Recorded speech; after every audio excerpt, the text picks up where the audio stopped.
नमस्कार। Exams questions के free video series में आपका स्वागत है। आज के अंक में हम लोग उत्तर प्रदेश पीसीएस द्वारा 1991 के प्रीलिम एग्जाम में पूछे गए मॉडर्न हिस्ट्री ऑफ इंडिया यानी आधुनिक भारत के इतिहास के प्रश्नों को विस्तार से समझेंगे।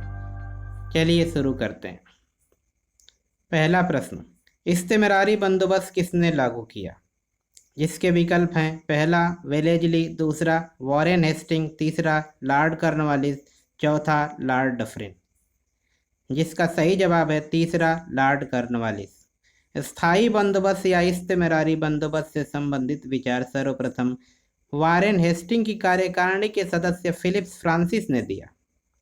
इस व्यवस्था के स्वरूप को लेकर विवाद उत्पन्न हुए, जिसमें जेम्स ग्रांट सरकार को भूमि का स्वामी मानने के पक्ष में था, जबकि जॉन शोर के अनुसार जमींदार को भूमि का स्वामी माना जाए।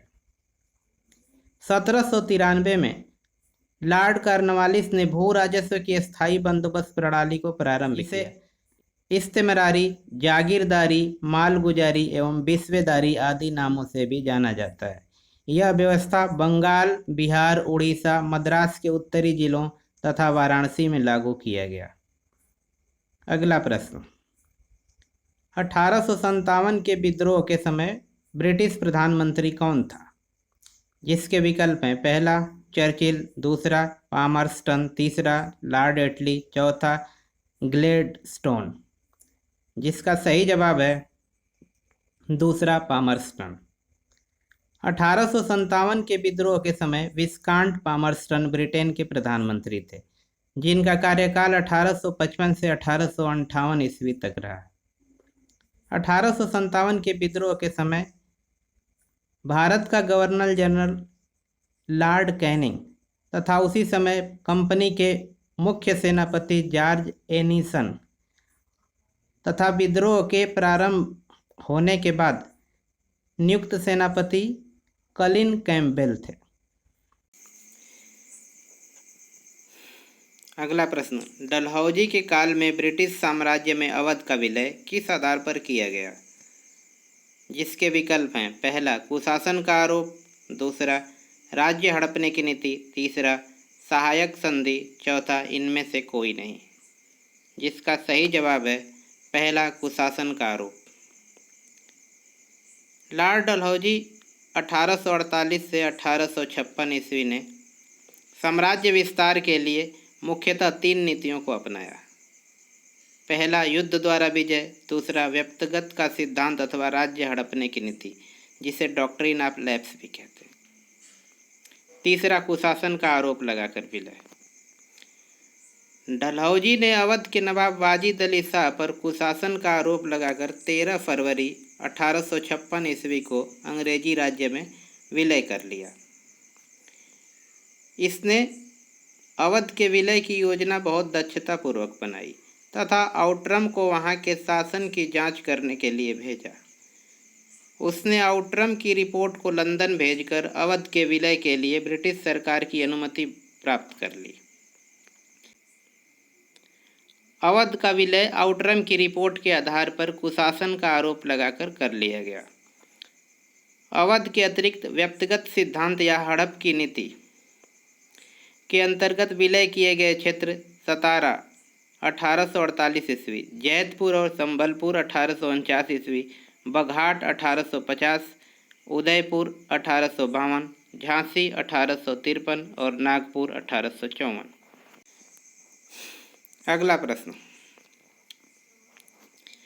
अगला प्रश्न, हिंदुस्तान सोशलिस्ट रिपब्लिकन एसोसिएशन की स्थापना किसने किया? जिसके विकल्प हैं पहला वीर सावरकर ने, दूसरा उधम सिंह ने, तीसरा भगत सिंह ने, चौथा चंद्रशेखर आज़ाद ने। जिसका सही विकल्प है चंद्रशेखर आज़ाद ने। हिंदुस्तान सोशलिस्ट रिपब्लिकन एसोसिएशन यानी HSRA की स्थापना 10 दिसंबर 1928 को दिल्ली के फिरोज शाह कोटला मैदान में हुई थी। HSRA की स्थापना चंद्रशेखर आज़ाद ने की थी, जबकि अन्य नेताओं में विजय कुमार सिन्हा, शिव वर्मा, जयदेव कपूर तथा पंजाब के भगत सिंह, भगवती चरण बोहरा और सुखदेव थे। अगला प्रश्न, भारत में न्यायिक संगठन की स्थापना किसने की? जिसके विकल्प हैं पहला लॉर्ड मेयो, दूसरा लॉर्ड कॉर्नवालिस, तीसरा लॉर्ड एटली, चौथा लॉर्ड कर्जन। जिसका सही जवाब है दूसरा लॉर्ड कॉर्नवालिस। भारत में न्यायिक संगठन की स्थापना लॉर्ड कॉर्नवालिस ने की थी, जिसका कार्यकाल 1786 से 1793 ईस्वी तक था। उसने 4 प्रांतीय अदालतों की स्थापना कराई, 3 बंगाल में तथा 1 बिहार में। उसी ने जिलों में दीवानी अदालतों की स्थापना किया। रेवेन्यू कोर्ट भंग करके जिलों में रेवेन्यू अदालतों की स्थापना भी की। लॉर्ड कॉर्नवालिस ने अपने न्यायिक सुधारों को 1793 ईस्वी तक अंतिम रूप देकर सब कानूनों का संग्रह करके एक कोड का निर्माण करवाया, जिसे कॉर्नवालिस कोड की संज्ञा दी गई। यह सुधार शक्तियों के पृथक्करण के सिद्धांत पर आधारित था। अगला प्रश्न, नेहरू राष्ट्रभक्त हैं जबकि जिन्ना राजनीतिज्ञ, कथन किसका था? जिसके विकल्प हैं पहला सरदार पटेल, दूसरा मोहम्मद इकबाल, तीसरा महात्मा गांधी, चौथा मौलाना आज़ाद। जिसका सही जवाब है चौथा मौलाना आज़ाद। अबुल कलाम ने अल हिलाल अल बिलाल पत्रिकाओं का संपादन भी किया। सन 1912 में उर्दू में कोलकाता या कलकत्ता से गुब्बारे खातिर तथा इंडिया विंस फ्रीडम जैसी पुस्तकों की रचना भी की। अगला प्रश्न, महात्मा गांधी के राम राज्य का युगल सिद्धांत क्या था? जिसके विकल्प हैं पहला सही साधन व सही लक्ष्य, दूसरा अस्पृश्यता व मद्य निषेध, तीसरा खादी व चरखा, चौथा सत्य व अहिंसा। जिसका सही जवाब है चौथा सत्य व अहिंसा। महात्मा गांधी के राम राज्य के युगल सिद्धांत सत्य एवं अहिंसा में निहित था। गांधी जी सही साध्य की प्राप्ति हेतु साधन की पवित्रता पर जोर देते थे। उन्होंने सत्य और अहिंसा को अपने स्वप्नों के नवीन समाज का आधार बनाया। कुछ लोगों का विश्वास है कि गांधी जी की सत्य प्रियता हिंदू धर्म से तथा अहिंसा बौद्ध, जैन व ईसाई धर्म से प्रभावित थी। अगला प्रश्न, निम्न में से कौन स्वराज दल से संबंधित नहीं थे? जिसका विकल्प है पहला मोतीलाल नेहरू, दूसरा अयंगर, तीसरा राजगोपालाचारी, चौथा विट्ठल भाई पटेल। जिसका सही जवाब है तीसरा राजगोपालाचारी। असहयोग आंदोलन की समाप्ति के बाद 1919 ईस्वी के भारत शासन अधिनियम द्वारा स्थापित केंद्रीय एवं प्रांतीय विधानमंडलों के चुनाव में भाग लेने के संदर्भ में कांग्रेस 2 खेमों में बट गई, जहां एक ओर चित्तरंजन दास और मोतीलाल नेहरू ने परिषदों में प्रवेश कर असहयोग की बात रखी, वहीं डॉक्टर राजेंद्र प्रसाद, राजगोपालाचारी, वल्लभ भाई पटेल, डॉक्टर अंसारी, NC रंगा आदि जैसे नेताओं ने परिषद में प्रवेश करने की नीति का विरोध किया। जिन नेताओं ने परिषद में प्रवेश कर असहयोग की बात रखी वे लोग परिवर्तनवादी यानी प्रो चेंजर तथा जिन लोगों ने परिषद में प्रवेश की नीति का विरोध किया वे लोग अपरिवर्तनवादी यानी नो चेंजर कहलाए। गया अधिवेशन दिसंबर 1922 में हुआ। इसमें परिषदों में प्रवेश न लेने का प्रस्ताव पारित हुआ, जिसके फलस्वरूप चित्तरंजन दास ने कांग्रेस की अध्यक्षता से त्यागपत्र दिया और मोतीलाल नेहरू के साथ मिलकर मार्च 1923 को इलाहाबाद में स्वराज दल की स्थापना की। अन्य सहयोगी सदस्यों में विट्ठल भाई पटेल, श्रीनिवास अयंगर तथा NC केलकर थे। अगला प्रश्न, जलियांवाला बाग हत्याकांड कब हुआ? जिसके विकल्प हैं पहला 13 अप्रैल 1918, दूसरा 13 अप्रैल 1919, तीसरा 29 अप्रैल 1921, चौथा 13 अप्रैल 1920। जिसका सही जवाब है दूसरा 13 अप्रैल 1919। पंजाब के अमृतसर में 13 अप्रैल 1919 को एक निहत्थी भीड़ अपने लोकप्रिय नेता डॉक्टर सैफुद्दीन किचलू और सत्यपाल की गिरफ्तारी का विरोध करने के लिए जलियांवाला बाग में जमा हुई। जहां जनरल डायर ने बिना चेतावनी दिए गोलियां चलवाई, जिसमें लगभग 1000 लोग मारे गए। इस हत्याकांड के विरोध में रविंद्रनाथ टैगोर ने अपनी नाइटहुड की उपाधि लौटा दी थी। अगला प्रश्न, महात्मा गांधी के राजनीतिक गुरु कौन थे? जिसके विकल्प हैं, पहला C.R. दास, दूसरा दादा भाई नौरोजी, तीसरा तिलक, चौथा गोपाल कृष्ण गोखले। जिसका सही जवाब है गोपाल कृष्ण गोखले। महात्मा गांधी के राजनीतिक गुरु गोपाल कृष्ण गोखले थे। गोपाल कृष्ण गोखले ने 1905 के बनारस में कांग्रेस अधिवेशन की अध्यक्षता की थी। गोखले जी उदारवादी होने के साथ साथ सच्चे राष्ट्रवादी भी थे। गरम दल के लोग उन्हें दुर्बल हृदय वाले उदारवादी तथा अंग्रेजों ने उन्हें छिपा हुआ राजद्रोही कहा। उन्होंने सुधारक नामक पत्रिका का संपादन किया था तथा 1905 में सर्वेंट ऑफ इंडिया सोसाइटी की स्थापना की थी। अगला प्रश्न, बहिष्कृत भारत पत्रिका से संबंधित थे। जिसका विकल्प है, पहला आत्माराम पांडुरंग, दूसरा ज्योतिबा फुले, तीसरा बाल गंगाधर तिलक, चौथा B.R. अम्बेडकर। पत्रिका और संपादक दिए गए हैं। बहिष्कृत भारत पत्रिका का संपादक B.R. अम्बेडकर ने किया। इन्होंने एक और पत्रिका मूक नायक का संपादन भी किया। जस्टिस को ज्योतिबा फुले ने, मराठा व केसरी बाल गंगाधर तिलक ने तथा प्रार्थना समाज की स्थापना आत्माराम पांडुरंग ने की थी। अगला प्रश्न, गांधी इरविन समझौते में किस आंदोलन को रोकने का प्रावधान था? जिसके विकल्प हैं, पहला भारत छोड़ो आंदोलन, दूसरा सविनय अवज्ञा आंदोलन, तीसरा असहयोग आंदोलन, चौथा इनमें से कोई नहीं। जिसका सही जवाब है सविनय अवज्ञा आंदोलन। गांधी इरविन समझौता 5 मार्च 1931 को संपन्न हुआ।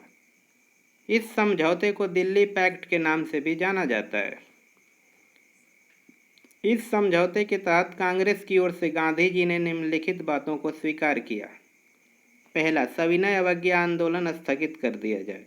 दूसरा, कांग्रेस निकट भविष्य में होने वाले दूसरे गोलमेज सम्मेलन में भाग लेगी। तीसरा, कांग्रेस ब्रिटिश शासन का बहिष्कार नहीं करेगी। वहीं वायसराय इरविन ने इस समझौते के तहत निम्नलिखित बातों को स्वीकार किया। पहला, जिन राजनीतिक बंदियों पर हिंसा का आरोप है उन्हें छोड़कर शेष को रिहा कर दिया जाएगा। दूसरा, भारतीय समुद्र के किनारे नमक बना सकेंगे। तीसरा, सरकारी नौकरियों से त्यागपत्र देने वालों को सरकार वापस लेने में उदारता दिखाएगी। अगला प्रश्न, विदेश में प्रथम स्वतंत्र भारतीय सरकार किसने स्थापित की? जिसके विकल्प हैं, वरकतुल्ला, सुभाष चंद्र बोस, लाला हरदयाल, राजा महेंद्र प्रताप सिंह। जिसका सही जवाब है राजा महेंद्र प्रताप सिंह। भारत की प्रथम अस्थायी सरकार दिसंबर 1915 में काबुल में राजा महेंद्र प्रताप सिंह ने स्थापित की थी। राजा महेंद्र प्रताप सिंह इस सरकार के राष्ट्रपति थे, जबकि मौलाना वरकतुल्ला खां प्रधानमंत्री एवं अब्दुल्ला खां जो सिंधी गृह मंत्री थे। राजा ने बाकायदा ब्रिटिश सरकार के खिलाफ जिहाद का नारा दिया। राजा ने विभिन्न देशों में अपने राजदूत नियुक्त कर दिए और सरकार को मान्यता दिलाने का प्रयत्न किया। यद्यपि सरकार प्रतीकात्मक रही और केवल जर्मनी और रूस ने इन्हें मान्यता दी। अगला प्रश्न, भारतीय राष्ट्रीय कांग्रेस का लाहौर अधिवेशन कब हुआ? जिसके विकल्प हैं, पहला 1931, दूसरा 1929, तीसरा 1921, चौथा 1930। जिसका सही जवाब है दूसरा 1929। भारतीय राष्ट्रीय कांग्रेस का लाहौर अधिवेशन 1929 ईस्वी में हुआ, जिसकी अध्यक्षता जवाहरलाल नेहरू ने की थी। इस अधिवेशन में पूर्ण स्वराज का प्रस्ताव पारित हुआ।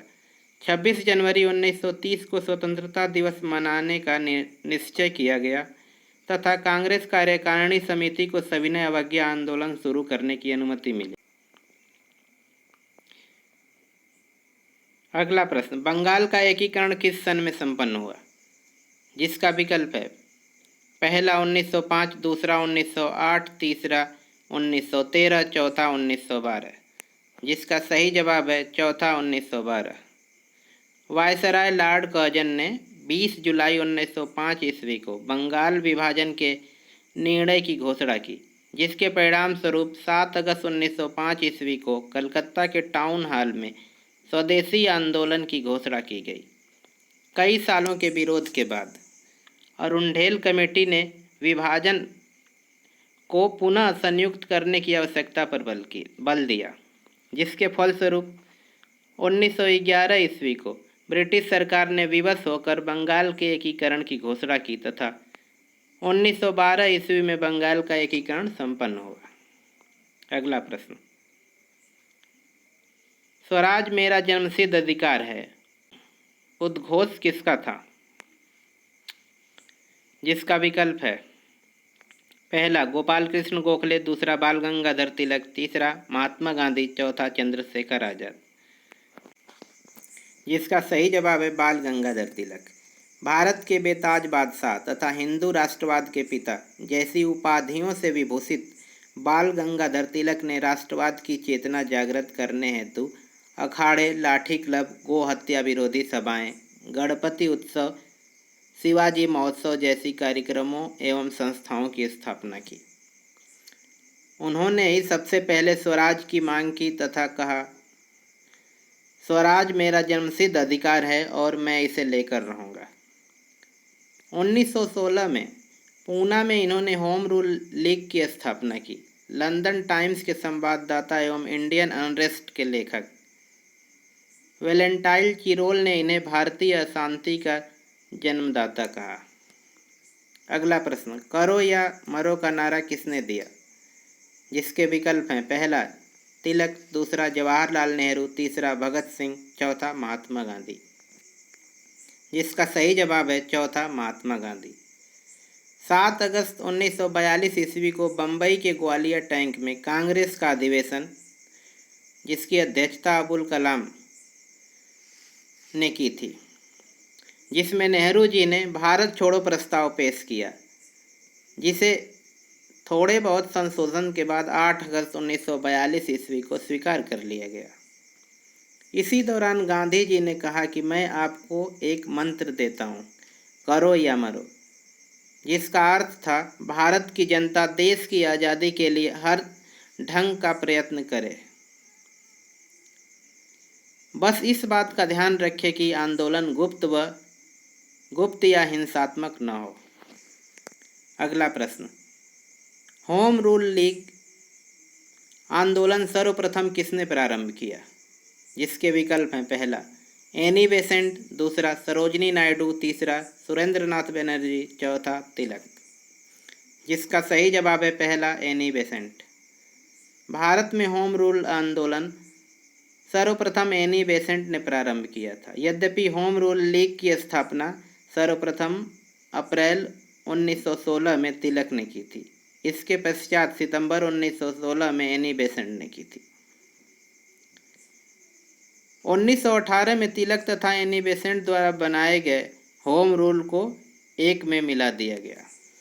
अगला प्रश्न, भारतीय राष्ट्रीय कांग्रेस की स्थापना किसने की? जिसके विकल्प हैं पहला ए.ओ. ह्यूम, दूसरा सुरेंद्रनाथ बनर्जी, तीसरा दादा भाई नौरोजी, चौथा वोमेश चंद्र बनर्जी। जिसका सही जवाब है ए.ओ. ह्यूम। भारतीय राष्ट्रीय कांग्रेस की स्थापना भारतीय सिविल सेवा के सेवानिवृत्त ब्रिटिश अधिकारी एनल ऑक्टेवियन ह्यूम ने इंडियन नेशनल यूनियन के नाम से की थी। दादा भाई नौरोजी के कहने पर इसका नाम इंडियन नेशनल कांग्रेस हुआ था। भारतीय राष्ट्रीय कांग्रेस का पहला अधिवेशन 28 दिसंबर 1885 को बम्बई के ग्वालियर टैंक स्थित गोकुलदास तेजपाल संस्कृत कॉलेज में संपन्न हुआ, जिसकी अध्यक्षता वोमेश चंद्र बनर्जी ने की थी। इस अधिवेशन में 72 प्रतिनिधियों ने भाग लिया था। अगला प्रश्न, दादा भाई नौरोजी आमतौर पर किस नाम से जाने जाते थे? जिसका विकल्प है पहला पंजाब केसरी, दूसरा गुजरात रत्न, तीसरा गुरुदेव, चौथा grand old man of India. जिसका सही जवाब है चौथा, grand old man of India. दादा भाई नौरोजी आमतौर पर grand old man of India के नाम से जाने जाते थे। इन्होंने 1852 ईस्वी में बम्बई एसोसिएशन नामक बम्बई की पहली राजनीतिक संस्था स्थापित की तथा ब्रिटिश प्रवास के दौरान ईस्ट इंडिया एसोसिएशन तथा लंदन इंडियन एसोसिएशन जैसी संस्थाओं की स्थापना की। ये 1892 ईस्वी में ब्रिटिश के उदारवादी दल की ओर से हाउस ऑफ कॉमन्स के सदस्य के रूप में निर्वाचित होने वाले भारत के ही नहीं बल्कि एशिया के प्रथम व्यक्ति बने।